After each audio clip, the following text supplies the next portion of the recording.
నమస్తే. తెలుగు రాజ్యంకి స్వాగతం. నేను మీ సంధ్య. కేంద్రంలో ప్రెజెంట్ విపక్షంలో ఉన్న కాంగ్రెస్ పార్టీ దూకుడు పెంచిందా?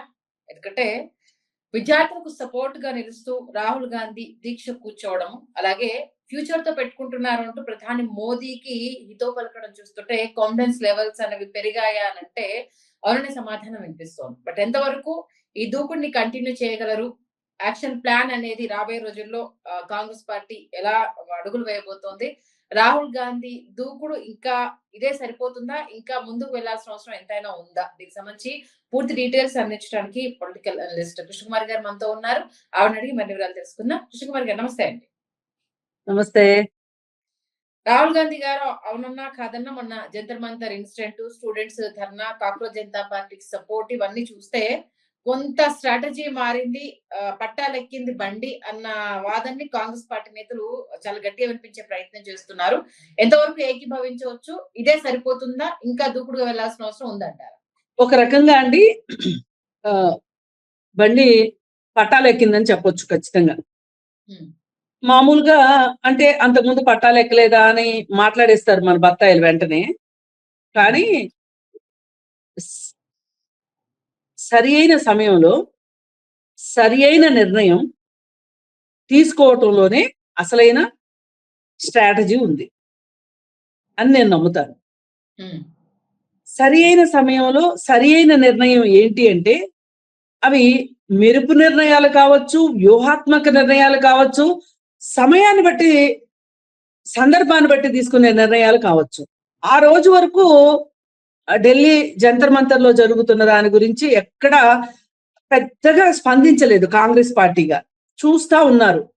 అయితే ఆ రోజు 20 రోజులు అయిపోతుంది, 22 రోజులు అయిపోతుంది. సోనం వాంగ్చుక్ కూర్చుంటే ఆయన వచ్చి కూర్చున్నది ఎందుకు అంటే, వీళ్ళ చూస్తే పిల్లలు కొత్త వాళ్ళు, రాజకీయాలు అనుభవం లేదు వీళ్ళకి. నిన్నగాక మొన్న పుట్టిన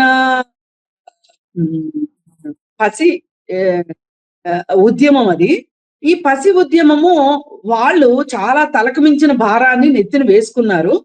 వాళ్ళని ఈ ప్రభుత్వం లెక్క చేయకపోవచ్చు. నాలాంటి అనుభవశీలి అక్కడ కూర్చుంటే నాకన్నా విలువిస్తారు అని చెప్పి పాపం సోనం వాంగ్చుక్ గారు వచ్చి కూర్చున్నారు. ఆయనకి విలువ లేదు. పైగా ఆయనకి విలువ లేకపోగా ఈ గోధి మీడియా కావచ్చు, బత్తాయి మీడియా కావచ్చు, వీళ్ళు చేసిన ప్రచారం ఏంటి?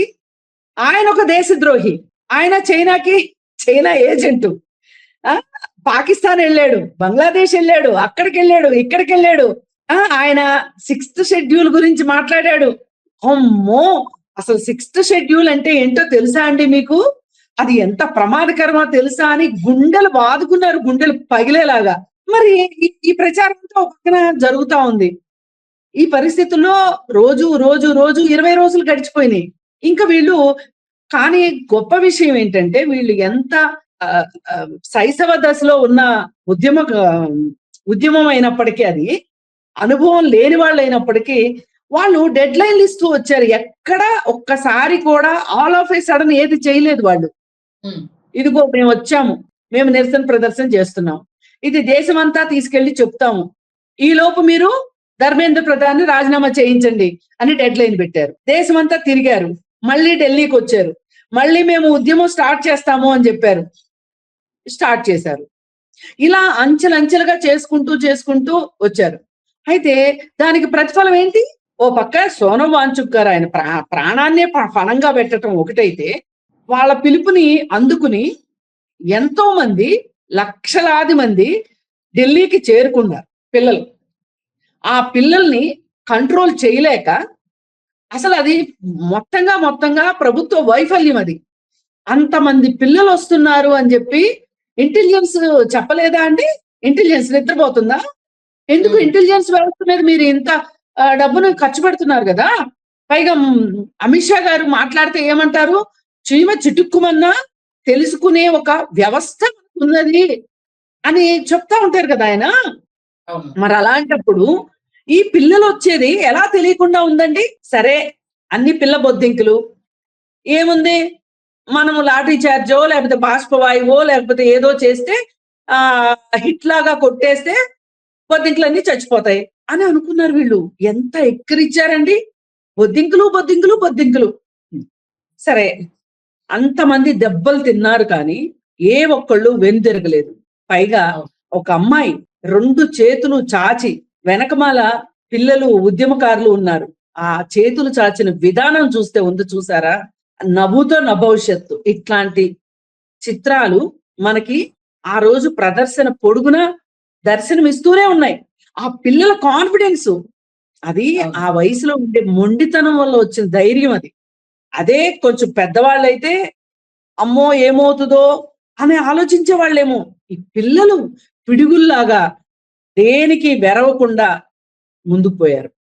సరే, ఇదంతా చూసిన తరువాత పార్లమెంట్ లో తెలిసిపోయింది, మొదటిసారిగా రాహుల్ గాంధీ కంటే కూడా ముందుగా రేణుకా చౌదరి గారు, ఆవిడకి చరిత్రలో ఒక పేజీ ఉంది ఆవిడకి ఈ ఉద్యమంలో.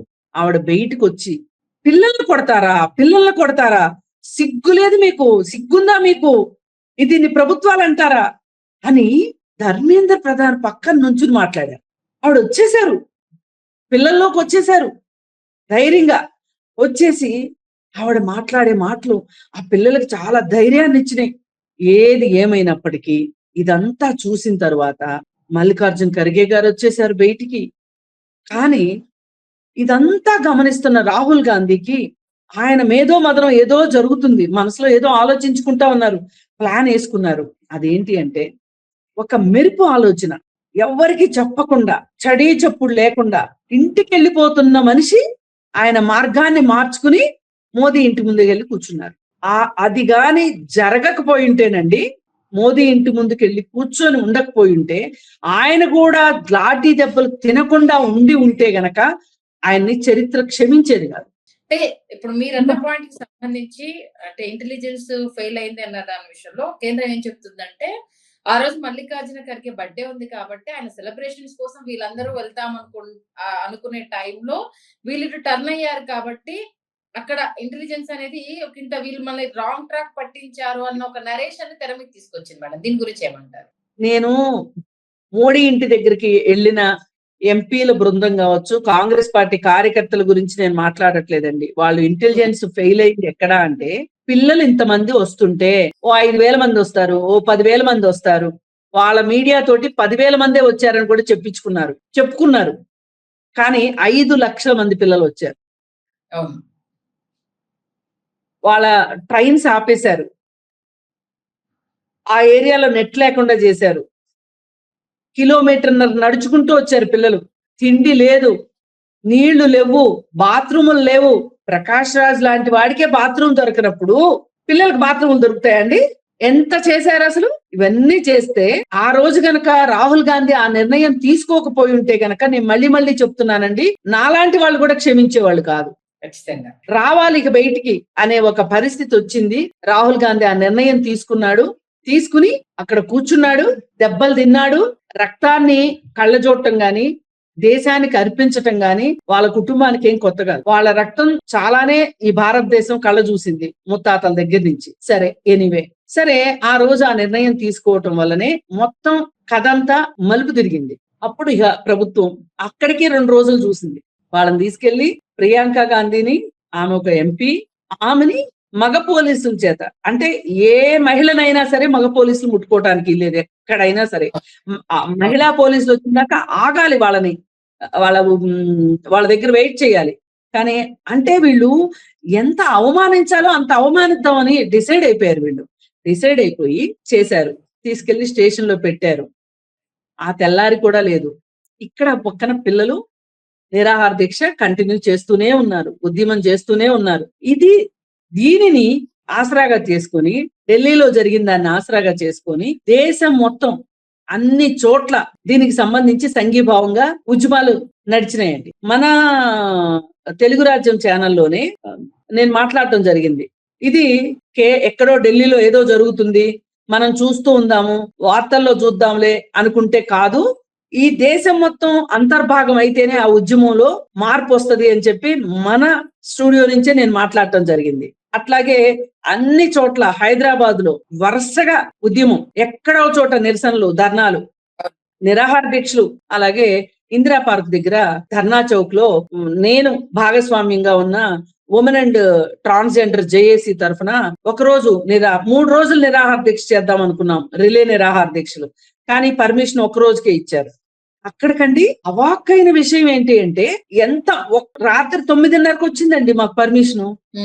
తెల్లారేసరికల్లా 10 11 ఎక్కడి నుంచి వచ్చారో పిల్లలు, పుట్టలు పిల్లలు వచ్చేసారు. అయితే ఆ పిల్లలు మాట్లాడిన భావోద్వేగ ప్రసంగాలు చూస్తే ఇన్ని సంవత్సరాల అనుభవం ఉన్నా మేము పనికొస్తామా అసలు అనిపించిందండి. ఆ రోజు అంతలా మాట్లాడారు.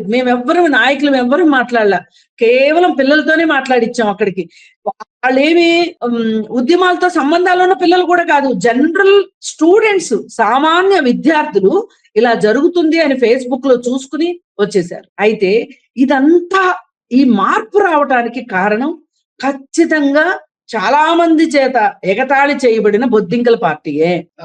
ఈ బొద్దింకల పార్టీ ఒక రకంగా భారతదేశంలో ఉన్న పరిస్థితులకి వాళ్ళు తీసుకున్న నిర్ణయం ఏదైతే ఉందో, వాళ్ళు చేసిన ఉద్యమం ఏదైతే ఉందో, అది ఒక రకంగా నిలువుట అర్థంలాగా కనిపించింది మొత్తంగా.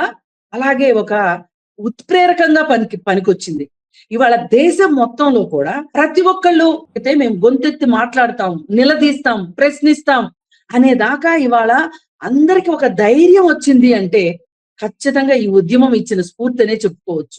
ఇది ఒక ఉత్ప్రేరకంగా, కెటలిస్ట్ గా పనిచేశారు వాళ్ళు. అయితే ఈ సందర్భంగా ఒక సానుకూల నిర్ణయం తీసుకుని, ఒక మెరుపు నిర్ణయంతో వ్యూహాత్మకంగా రాహుల్ గాంధీ అది చేయడము, ఆ తర్వాత ఆపకుండా పార్లమెంట్ లో కూడా తన దూకుడిని ప్రదర్శిస్తూ ఉన్నారు రాహుల్ గాంధీయే కాదు, ప్రియాంక గాంధీ కూడా దూకుడు ప్రదర్శిస్తున్నారు. ఇంకా రాహుల్ గాంధీ కంటే కూడా ప్రియాంక గాంధీ ఇంకొక అడుగు ముందేస్తుందనే చెప్పొచ్చు. ఎట్లా అంటే ఖచ్చితంగా ఇందిరాగాంధీ గుర్తొస్తుందండి. ప్రతిపక్షాన్ని గాని అధికార పక్షాన్ని గాని సందర్భాన్ని బట్టి ఆ ఇరుకును పెట్టే ఒక టెక్నిక్ ఉంటది, అది అందరికీ రాదు.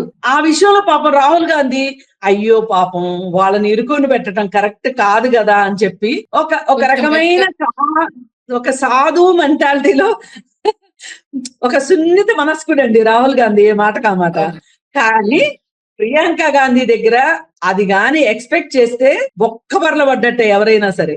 మొన్న ఆవిడ ఎగ్జాంపుల్ చెప్తున్నా, గోమూత్రం దానికి సంబంధించి మాట్లాడుతూ ఆమె ఒకంత నవ్వుతూ సభ మొత్తాన్ని నవ్వులు పూయించి ఒక సీరియస్ ఇష్యూని ఎంత చక్కగా డీల్ చేసిందంటే, ఆయన నవ్వట్లేదు, ఎవరు స్పీకర్ నవ్వట్లేదు, ఓం బిర్లా గారు. నవ్వకపోతే ఏంటండి మీకు నవ్వు రావట్లేదు, ఆయనతో సహా గోదాలోకి లాక్కొచ్చింది ఆవిడ. ఆయనకేంటి, ఓ పక్కన కాంగ్రెస్ వాళ్ళు మాట్లాడుతుంటే వాళ్ళు జోకులు వేస్తే నువ్వు నవ్వుతావా అంటారేమోననే భయం ఒక పక్క, ఆయనకి గుండెల నిండా నవ్వు, కానీ పైకి వస్తే ఏమవుతుందో అని. కానీ ఆయన్ను కూడా వ్యూహాత్మకంగా నవ్వించిందంటే ఆ హావభావాలు కావచ్చు, కాన్ఫిడెన్స్ అండి. నేను మళ్ళీ ఇందిరాగాంధీని చూసిన ఫీలింగ్ వచ్చింది నాకైతే. ఒకంత జవహర్లాల్ నెహ్రూ, ఫిరోజ్ గాంధీ కలగలిసి ఉంటారు ఎవరిలో, రాహుల్ గాంధీలో. కానీ ప్రియాంక గాంధీకి మట్టుకు ఖచ్చితంగా వాళ్ళ నాయనమ్మ DNA వచ్చేసింది అనిపించింది. నాకు చాలా సంతోషం వేసిందండి ఇవన్నీ చూస్తూ ఉంటే. అమ్మయ్య పర్వాలేదు, ఈ దేశం ఇంకా కాస్త మనశ్శాంతితో ఉండొచ్చు, ఖండించగలిగే వాళ్ళు, మాట్లాడగలిగే వాళ్ళు, వ్యతిరేకించగలిగే వాళ్ళు, స్పందించే వాళ్ళు ఎక్కువయ్యారు. ఇప్పుడు ఈ 2-3 నెలల కాక్రోచ్ జనతా పార్టీ పెట్టిన దగ్గర నుంచి చూస్తుంటే అంతా కలిపి 2 నెలలు, ఈ 2 నెలల కాలంలో అందరికీ ఒక రకంగా ఒక ఉత్సాహాన్ని, ఉత్తేజాన్ని ఇచ్చిందనే చెప్పొచ్చు. అంటే ఇదే సరిపోతుంది అంటారా? ఇంకా కొంచెం దూకుడు పెంచాలి, ఇంకా వ్యూహాత్మకంగా వెళ్ళాలి అంటూ రాహుల్ అభిమానించే వాళ్ళు కావచ్చు, ప్రతిపక్షం నుంచి ఇంకా దూకుడుగా రావాల్సిన వాయిస్ ఇంకా రావట్లేదు అన్న ఒక వాయిస్ ని కావచ్చు వినిపించే ప్రయత్నం చేస్తున్నారు. దీని గురించి ఏమంటారు? చూడండి, ఒక రకంగా చూసుకుంటే రాహుల్ గాంధీ ఏ రోజు నోరు మూసుకుని లేడండి. భారత్ జోడో యాత్ర దేశం మొత్తాన్ని ఆ చివరి నుంచి ఈ చివరికి అందరినీ కలిపాడు. న్యాయయాత్ర చేశాడు, ఆ 2 వృధా పోలేదు. గమనిస్తే బీజేపీ పార్టీ 420 సీట్లు వస్తాయి అనుకుంటే దాన్ని 240కి కుదించడం వెనక ఇక రాహుల్ గాంధీ. కాకపోతే రాహుల్ గాంధీ భజన పరుల్ని యాక్సెప్ట్ చేయడు, ఆయన పక్కన భజన చేసేవాళ్ళు లేరు. ఒక రకంగా ఇప్పుడు ఒక ఒక వినయ విధేయతలండి. ఒక ఎట్లా అంటే ఒక ఇప్పుడు మనం చందమామ వెన్నెల అని మాట్లాడుకుంటాం కదా, అలా ఉంటది అతని మనస్తత్వం.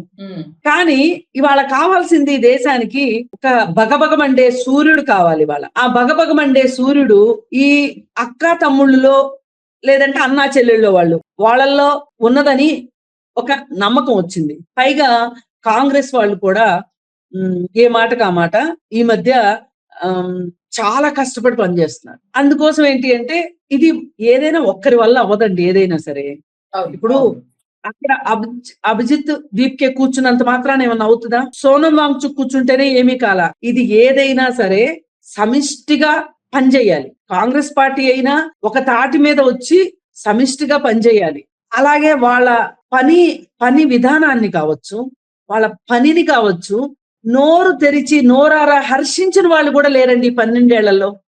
అంతలా బోధి మీడియా కప్పేసింది. మీడియా మొత్తాన్ని కొనేసుకుందా?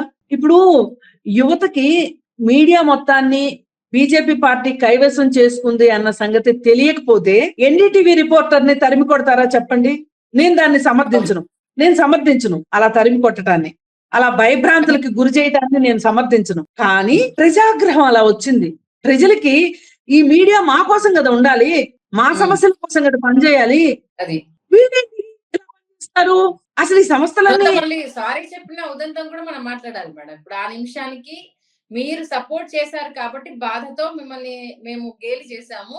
బట్ ఏంటంటే మా ఉద్యమం సక్సెస్ అయింది కాబట్టి మీ పైన మేము ప్రవర్తించిన తీరు సమర్థించుకోవట్లేదు కాబట్టి సారీ అండి అంటూ కూడా ఎక్కడైతే అతన్ని ఇబ్బంది పెట్టారో అక్కడే సభాముఖంగా వాళ్ళందరూ సారీ చెప్పడం కూడా ఇక్కడ చెప్పుకోదగ్గ విషయం. ఇదండి అసలు ఉండాల్సిన ఒక హంబుల్నెస్ అంటే ఇది. అది ఒక వ్యక్తికి, ఒక సంస్థకో, ఒక వ్యక్తికో సారీ చెప్పినంత మాత్రాన మన గొప్పతనం ఏమి తగ్గిపోదు.